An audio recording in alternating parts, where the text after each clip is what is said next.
Transformers Siege has been showing us a lot of crazy stuff over the past couple days. We jumped into when we were talking about Omega and Skyfire / Jetfire, and now Wonderfest has given us 2 left field stuff. Although I will say one of them I kind of think was brewing for a while because of fan demand. We have Transformers Siege revealed here, Armada Optimus Prime, and Star Convoy. Now, okay. The first thing I want to get out of the way to say that a lot of people were speculating because they looked at when we had the Galaxy Convoy, a.k.a. Cybertron Optimus Prime, and we saw how it's a G1 Prime that turns into that character. A lot of people here were speculating that this Armada Optimus Prime is the cab / smaller robot that becomes the Star Convoy. I'll say this right now. That's not the case at all. And I'll tell you one thing. If you look at the crotch of the Armada Optimus Prime, there's a slit right down the middle. And anyone who owns the original Armada Optimus Prime knows what that means. That means that there's a potential down the line that this thing is going to become a combiner with something else. The original Armada Optimus Prime, those legs become hands for then the super robot. And the crotch slit in the center says that. Because if this thing, let's say this thing just transformed straight up, it doesn't need to have that slit in the crotch at all. It would just, it's a very simple transformation. It's not that difficult. You could even see it right there. So the slit in the crotch would be pointless. This is clearly something that they have plans down the line to do some kind of combiner piece. And we're just seeing like the early pieces of it, if anything. For all we know, this might be just one half of a whole. It might come with a trailer. It might come with an Armada Jetfire that could combine with it. So we don't know the whole story here. Now, the Star Convoy... Or it combines with the Jetfire that's already coming. Oh, good Lord. That would be... Yeah, seriously. That would make no sense, but It would make no sense, but it's like Siege has done weird stuff to begin with. Why not? Now, Go all in. When it comes to the Star Convoy, we're clearly seeing yet another power-up kind of gimmick here. The original Star Convoy toy didn't have what the previous leaders had at the time, in the sense that it didn't have the Ginrai / Power Master gimmick, or the same thing that Star Saber had, where it was the smaller robot in the chest of a bigger armor. Star Convoy was just kind of a straight-up larger robot, very more similar to what... it had a very brave kind of design, but not a brave kind of engineering. Okay. And this one here, you could clearly see something's going on. Well, I was going to say it looks like... it's kind of like a retool of what was it called again? Is it Combiner Wars? No, not Combiner Wars. You're talking about the Optimus Prime from Power of the Primes? Power of the Primes, yeah. It looks like a retooling of that. I don't know. I'm getting that vibe. When I first saw it, I thought the same too. I thought it was a heavy retool of Power of the Primes, Optimus Prime. The more I look at it, I'm not too sure, because it's something. It's the same thing like when we had the Transformers Zone 3-pack of Big Powered, where there's just so much going on, and you're just going like, wait, that was made from Topspin? It's just like you just don't know anymore. But I will say this, what I do like about it, number one, it's cool because it gives us, of the lineage, because when you think about it, we have a modern, Generations gave us a modern Optimus Prime. It also gave us a modern Rodimus Prime. It also gave us a modern Fortress Maximus. It also gave us a modern God Ginrai / we'll call it Super Power Master Optimus Prime or whatever. It also gave us, now, after Ginrai, we don't really have a modern Star Saber yet, but we have at least the masterpiece at this moment, but I think he's due for something. And then we have a Diatlas. Now we have Star Convoy. We're literally getting the entire lineage of every single Generation 1 Japan leader in a Generation / Classics kind of design. Star Saber's the only one now missing on the plate. But it's cool that this exists, because now that closes up that lineage more. Another thing, and I think why they did this, Star Convoy originates from a very Micromaster heavy line. Like the original Star Convoy toy came with a Micromaster Rodimus, which now makes me scratch my chin and go, is someone going to be included with him later? Is someone going to make me have to do a pre-order? That would be cool if he's included, That would be a really awesome bonus and a throwback to the original toy, because one of the biggest selling points about the original Star Convoy toy was, hey, there's a MicroMaster Rodimus included with this. The only time an original Generation 1 character has been downsized into a MicroMaster, and all the fictional connotations surrounding that implication. So, I mean, it almost ties into even to the story of Beast Wars, you know, with the downsizing and everything and the maximal upgrades.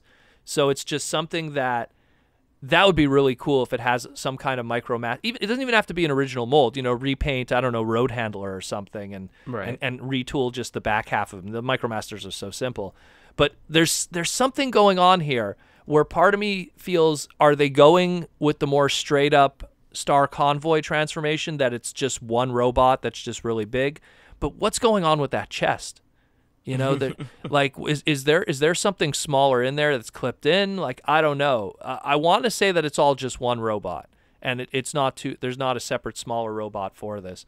But this is going to look spectacular in color. And Star Convoy has always been one of those designs that I've always loved that design ever since I was a teenager back in the 90s, and just like staring at like really blurry scans of, you know, Transformer Zone and Operation Combination and Return of Star Convoy or Battle Stars catalogs, like just going like, oh my god, I want to have this toy, and how out of reach it was at the time in a pre-eBay era. So it was just, this is so cool to have a modern interpretation of it. And I mean, it looks great. This is Brave design at its max. It's spectacular. This is stuff that I love when Japan goes crazy. It's the same thing with the Zone 3 pack, that this is the stuff that I don't expect them to do, but they do it because their market has a connection to it, where we would never get that stuff. Now, the Armada one, I totally know why this happened, and it has nothing even to do with us. For years and years and years, they've been doing polls where they've always asked what should be the next masterpiece toy. And every time on this poll, he doesn't make number one, but he always shows up. Just consistently on the poll. Is Armada Optimus Prime, also known as Micron Optimus Prime, or Micron Convoy, excuse me. And he always shows up. And so here's me going like, man, you know, like clearly there's a market in Japan that's interested in this character, but like I can't see them, you know, doing an Armada masterpiece. Like, you know, we've barely dipped our toes into Beast Wars, and they're going to do an Armada masterpiece. Yeah. Like, so it's something that, and I could understand, because clearly if the voting's there, the market's there. Mm-hmm. But it's me going like, I don't think, and so I think that this is their compromise. They're going like, look, we're not going to do a masterpiece, but I think that we could do just as much as a good job using the price point of the Legends/Generations line, and modernize it here, and it looks spectacular. I mean, it looks really, really good. It's definitely way better looking than the original. I guess we'll call it this. I think it was called a Super Con at the time. That was what the price point was called. Whatever was a Legends. It's gonna be a leader class back in Armada. But I think it was called Super Con. Correct me if I'm wrong, listeners. I forget. They had such weird names back then. But yeah, so like, mind you, it had to house all kinds of crazy gimmicks with the auto transformation and stuff and the infrared. But I mean, this looks great. I'm almost pretty sure that that there's going to be a trailer with this because of that split on the crotch. There's an implication that there is a combiner mode involved in this. I'm also curious if that grill piece on the chest, if it comes down, and if it does have the Matrix in there, and if the Matrix is removable. With the original Optimus Prime from Armada, the Matrix was just sculpted in there. You couldn't remove it. So I'm really curious if the Matrix is in there, and if it's removable. That'd be really cool too. But it's another. I wouldn't be surprised if it was removable. I think it will. I think it will. He in the show he removed it a few times. It was kind of it was a removable object. It wasn't just something that sat in there. So I could see it happening. But it also, again, the thing is that, and this is very important that people need to realize too, especially with when it partakes to Armada, is that, you know, Armada pretty much came out like, what was it, 2002? So let's just see. So see, I'm just pulling out the old calculator because I just don't want to have to do math on. So Armada came out 17 years ago. Jeez. You know, so kids who are 5, you know, they're in their 20s now.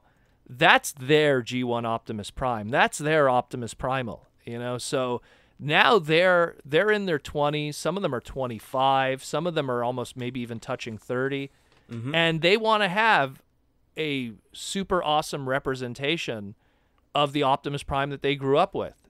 Gary Chalk voicing that version, you know, and that version moving forward into Energon and Cybertron, let alone, you know, ignoring the Japanese side of things, just what was available on Cartoon Network back in the day. So I could see the market for this, you know, like ignoring Japan and how he always made the vote, ignoring how maybe it's just something that they've always wanted to do. This is something that makes sense in today's and maybe structure. Those people are working in Takara-Tomy right now. Oh, I wouldn't be surprised. Or working at Hasbro right now. I would not be surprised at all. Yeah, of course. Well, especially from Takara-Tomy, a lot of the engineers... Like, remember when we got that big giant push of Beast Wars stuff in Generations? A lot of, like, I think at BotCon they had said, like, yeah, a lot of us grew up with Beast Wars, so we're very happy to work on this. It could be a younger demographic of the engineers who grew up on that stuff going like, hey, I'd like to see this. And, you know, when you have that voting, at least it tells them, well, at least we know the Japanese market will buy it. So we're definitely going to learn more about it. Like, again, there's a combiner mode here, without a doubt. without a doubt. Yeah. I just wanted to just say that, you know, these two, they're not related. There's, you know, one doesn't work with the other, but there's definitely something going on with this Armada Micron Prime here, and we'll definitely find out probably more in the near future.